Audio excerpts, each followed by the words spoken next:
Hey everyone, we have done a lot of work around here today. It's about 4 o'clock in the afternoon. We have had lunch, we've taken down a couple beds. I've had my kiddos out here helping, and it's been a lot of fun actually. I was worried that it would be a little bit of a sad day to cut them down, but in truth, we've had a good time. And even as my 3-year-old said, it's okay, Mom, because we can grow more next year. So as long as she can think it's fun and good and they're her favorite, she loves to just come out here and put them in her mouth, then I guess I can get over it too.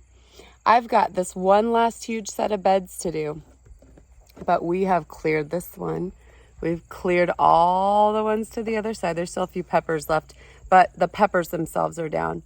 And we've cleared this bed over here. So really, the only thing that we have left to do is this huge, when I say huge, it's huge. This gigantic bed, it's got 10 plants in it, which is as many as I had in the whole rest of the garden. So we're gonna pull these 10 plants out, and I'll show you really quickly one thing that we found to make it a little bit easier as we went through. As we're down here actually getting rid of the plant, what we're doing is taking like the whole branch, cutting it down, and then just stripping all of the tomatoes into one bucket. And then when we take them inside, we're sorting them into anything that's blushing at all, and then everything that's green. So later when it's time to actually put them away or decide what to do with them, we know what we need to watch for the fastest ripening. So as I go through this last bed, I'll show you a few things, and then I'll get you involved in the sorting on the other end.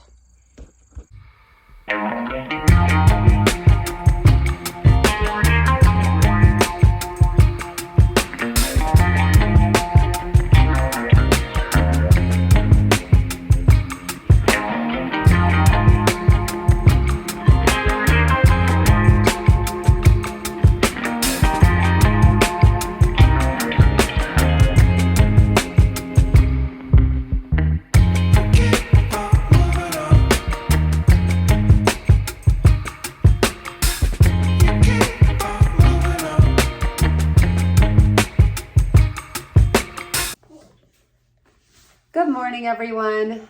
After we brought in all the tomatoes last night, we did not sit down and sort them out. So today I have 2 of my little helpers with me. Can you say hi? This little love isn't quite over a nasty cough that she has, so we're staying home from church today to help get her well before we go back out with everybody else. So we have our baby sisters home today to help with the sorting. Oh, Chan, are you doing good?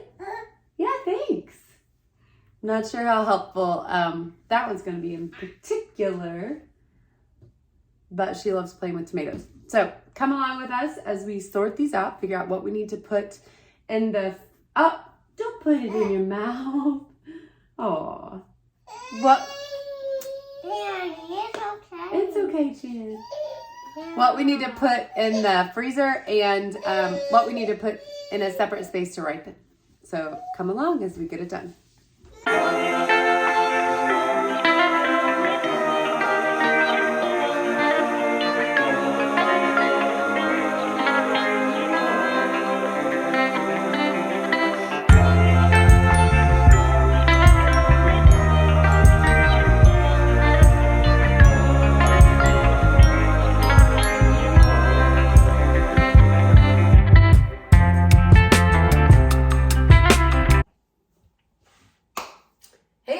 Now we're back, and we've got the boxes that we've sorted, and now it's time to go through, pick out all the red ones. We're going to get them rinsed and soaked.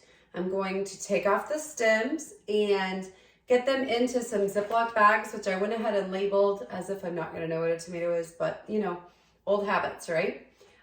So once these are sorted, rinsed, tops are cut off, and they're bagged, then I'll put them into the freezer until a point when I know specifically what I want to do with them.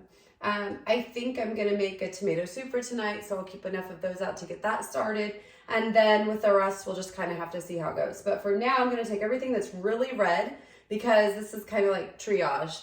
I'm taking off everything that needs immediate attention, and then as the week goes on and the rest of them progress in their ripening, then I will have more time to figure out specifically what I want to do with all of those at that given time. So if you want to just hang out with me for a little bit, I'm actually going to move my boards down here. The way I do this is, actually I'll switch. I have a couple different cutting boards that I work in different orders while I'm doing it that I keep here over my sink. I have a trash bowl down in, and then my cutting boards.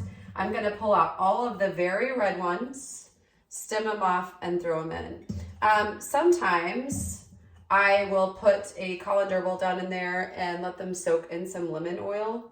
Lemon is a really, really good cleansing agent and helps, I don't know, just helps clean them off. It's also like what we use in our family for like a Goo Gone and that kind of stuff. So usually let them soak a little bit with some lemon, but today I'm just going to rinse them off really well once I get them down through there to keep things moving. So if you want to hang out and just watch, I'll kick you into high speed and whip through these tomatoes.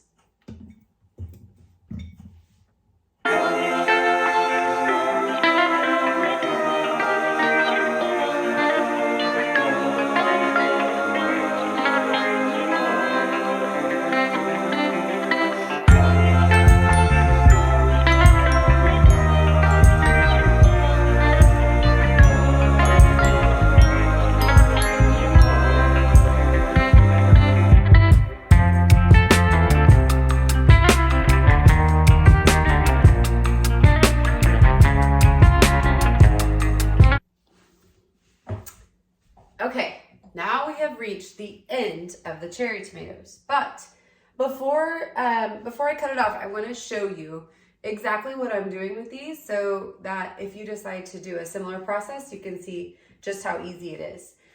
When I was watching people process their tomatoes online, they said, oh, just put them in the freezer, throw them in some Ziplocs, and to make sure to core them, which is my version of what I'm doing here, and score them, meaning taking a knife and slitting an X in the bottom. But I didn't want to take the time to do that, and I noticed that I really don't have to. All that I have done to all of these little cherry tomatoes is take my little tomato little core tool, which I highly recommend, and you just want to grab right where the core would be, scoop it out, and you're just trying to take off the top. The reason that I do this is because when I freeze these up and decide finally what I'm going to do to process them, I am going to put them on great big cookie sheets, and I'm going to throw them in the oven. I'm going to do one more. I'm going to throw them in the oven to warm them up. And I know technically that's unnecessary, but I don't want to work in something when my hands are cold all day. So I'm going to throw in the oven to warm them up. And when I do that, it'll start to release a bunch of the juice. And all you have to do to peel them then at that point is squeeze them. So I don't really know what the process is of the scoring on the bottom, other than I've seen some people do that to make it easier to peel those individual pieces up from the bottom, like 4 big leaves kind of. But what I actually do, even with my aromas, and I'm getting ready to do those too, it's the same way. I go a little deeper, of course, to take the core out because there's more seeds, but I don't slice the bottom of these either. And when they come off of the sheet pan after they're cooked, I just pick them up by the bottom and squeeze them, and all of the middle pops out and everything is right there. So to me, I'm not sure that scoring them is necessary. Well, it's definitely not for me. And it's another step to go through with every single tomato. Plus, it just takes more time and dirties more dishes, and I hate dishes. So that's not going to happen here. So I hope that tip helps. If you have been told to core and score, maybe just try coring and see what you think. But for right now, I'm going to do the same exact process that you just saw. I'm going to go through all the aromas and do the same thing. So I'm going to take a little break, and I'll bring you back when that's all done.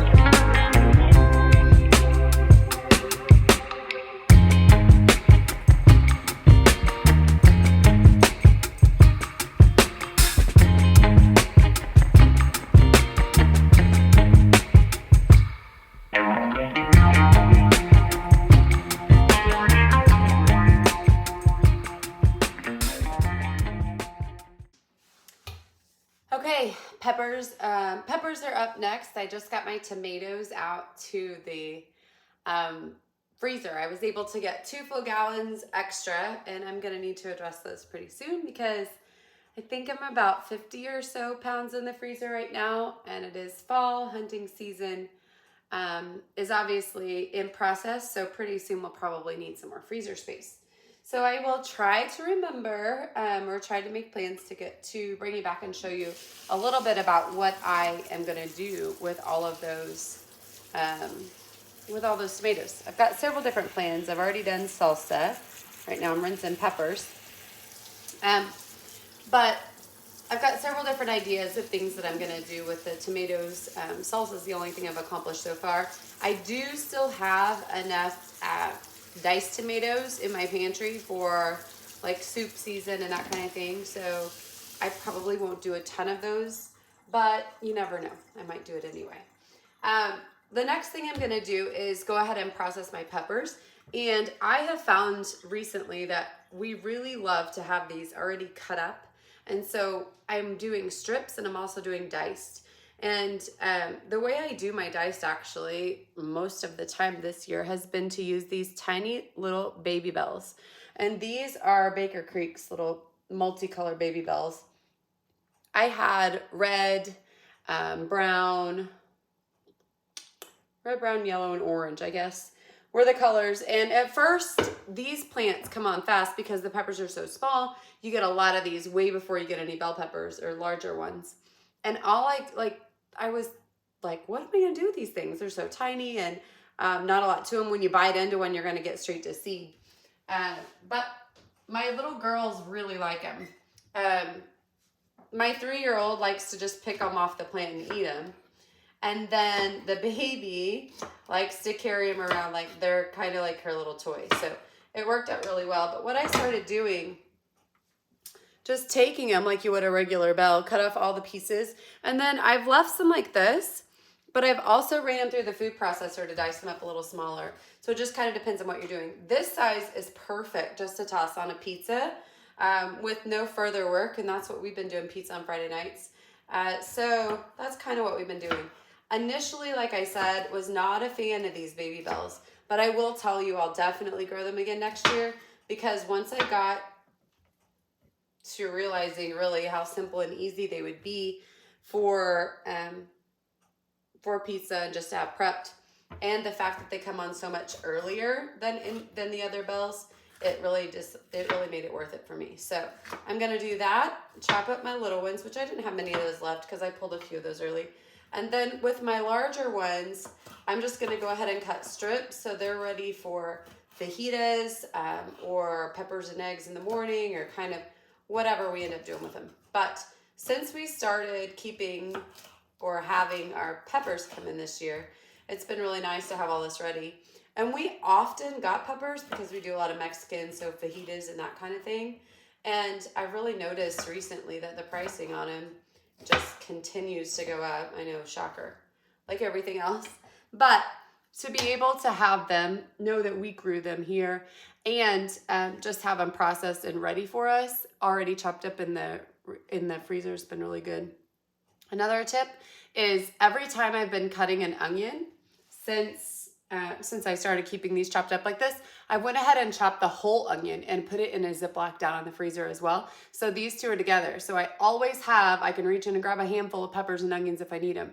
So even if I'm going to slice the onion in a different way for a different recipe, if half of it's left, it's going to get diced. So consider that. It's really been helpful. And I'm going to go ahead and knock out these peppers and then go ahead and wrap up here. So.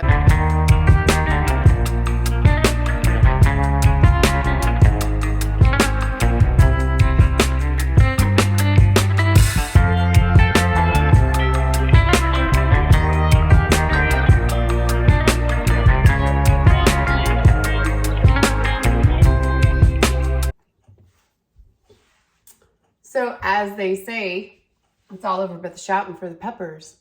I was able to get three quart-sized bags of sliced, and then I have 2 that are going to be my chunks. And I don't know if you noticed or not, or you're able to see, because on that hyper speed, you can't really tell. But when I cut all the larger size, I saved the ends and I put them in my pile to go with my little chop slices from my smaller peppers. Is that way, I was able to get use of both and just have the slices in my others. One more thing I thought of that I was able to do with my minis, just to kind of give you an idea of where their usefulness comes in, is that they were all ripe and ready when I was getting my first tomatoes off and was able to start my salsa. So I was able to use all of our mini bulbs to go with the salsa that we were able to go ahead and put away, which was the only tomato product I did all season. So now I have this bowl right here, which is so gorgeous, but time to go, of the scraps, which will go out to the compost pile. I usually let the boys do that. I went out and I pulled all of the jalapenos. I'm gonna use some of those for some green salsa with the green tomatoes, and then figure out something else to do with the rest. But when I went out to put the tomatoes away, something hilarious happened. Amazon delivery, and it is my plant row cover. So when the weather forecast started to show that it was going to get too low for the plants, it was only supposed to be like 29, 28. And with a plant cover, a row cover, you're supposed to be able to get like 4 to 6 degrees. And I was like, okay, awesome. Because we're going to have 2 more beautiful weeks of weather after this. And so my plan was to cover them all and keep them. So I would have a couple more weeks of grow season. And then every single day since then, it has dropped a little bit. Well, I guess it was Wednesday. I went ahead and ordered 2 row covers of the 10 by 50. So I was going to be able to wrap them down, cut off the extra, use it in a couple different places. Well, I checked the delivery on Friday because it was supposed to be at the house, and it updated to say it was going to be here for about 4 more days. And I was like, okay, not going to work. So I looked at a local store, couldn't find any. It was still supposed to be within the temperature guidelines at this point on Friday. So this was a couple days ago. And decided I couldn't find it anywhere. I'd go ahead and order another one. So this one comes today, perfect timing to wrap up my plants for tonight. But now instead of being one night of like 30 and one night of 28, we're down to one night of 28 and one night of 25 or 24. It keeps dropping, like seriously every time I look. So now the debate is if I send back these beauties, because I have this set, and then also this set still coming that is going to be here on the 28th, or sorry, the 18th. So we'll see. I'm not really sure. You know, it's one of those things to where if I send it back next year, the price will be double and I wish I had kept it. On the other hand, it's definitely not necessary because nothing's going to last through what we've got coming in. So with that being said, I do have a question. If anybody watching does something fun with their jalapenos, I'd love to know. We're not really huge jalapeno eaters, but I used them for fire cider already this year, and then I've got the green salsa incoming. But curious what other ways people have preserved them for the winter. I have a dehydrator. I might dehydrate some, but I'm really not sure. So interested in that. And then also interested in any fun or interesting way you might have used your green tomatoes other than green salsa, because I have a feeling we're going to have quite a few more than I want to wait on to ripen. And I am going to put some down and wrap them up in paper and put them in the basement and see how long I can keep them ripening downstairs. But I would like to get a bulk of them out of the way because I probably have like 40 or 50 pounds in there. So I have a lot of green tomatoes left to do. But if you'd like to see more content like this and the happenings around here, like and subscribe, and don't forget to share with your friends and family. Have a great day, and I'll see you soon.